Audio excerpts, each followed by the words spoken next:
Animal సినిమాతో sensation create చేసిన Sandeep Reddy Vanga next మూవీకి సంబంధించిన డిస్కషన్ అన్ని ఇండస్ట్రీలో జరుగుతోంది. యానిమల్ ప్రమోషన్లో ప్రభాస్, అల్లు అర్జున్లతో సినిమాలు లైన్లో ఉన్నాయని చెప్పిన ఈ క్రేజీ కెప్టెన్ ఏ సినిమా ముందు స్టార్ట్ చేస్తారన్న అప్డేట్ ఇవ్వలేదు. తాజాగా ఈ విషయంలో క్లారిటీ వచ్చింది. యానిమల్ సినిమాతో మరో బిగ్ హిట్ ను తన ఖాతాలో వేసుకున్నారు సందీప్ రెడ్డి వంగ. అర్జున్ రెడ్డితో రీజనల్ గా సెన్సేషన్ సృష్టించిన క్రేజీ డైరెక్టర్ ఇప్పుడు యానిమల్ తో పాన్ ఇండియా రేంజ్ లో మ్యాడ్నెస్ ను క్రియేట్ చేశారు. భారీగా నెగిటివ్ రివ్యూస్ వినిపించినా ఆ ట్రోల్స్ ను మరిపించే రేంజ్ లో వసూళ్ల సునామీ సృష్టించారు.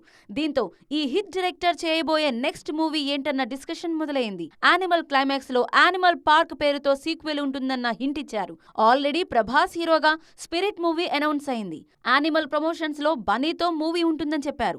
ఇలా 3-4 సినిమాలకు సంబంధించిన అప్డేట్స్ తో ఫ్యాన్స్ ను కన్ఫ్యూజ్ చేశారు సందీప్. యానిమల్ కు బ్లాక్ బస్టర్ టాక్ రావడంతో అన్ని ప్రాజెక్ట్స్ ని పక్కన పెట్టి యానిమల్ పార్క్ ను ముందుకు తీసుకొస్తారన్న ప్రచారం గట్టిగా జరిగింది. అయితే అలాంటిదేమీ లేదంటున్నారు బాలీవుడ్ జనాలు.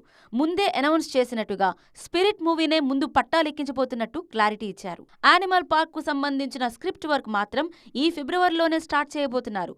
స్పిరిట్ షూటింగ్ తో పాటు animal sequel pre production work కూడా పూర్తి చేసి నెక్స్ట్ ఇయర్ అంటే 2025లో యానిమల్ పార్క్ షూటింగ్ స్టార్ట్ చేసేలా ప్లాన్ చేస్తున్నారు.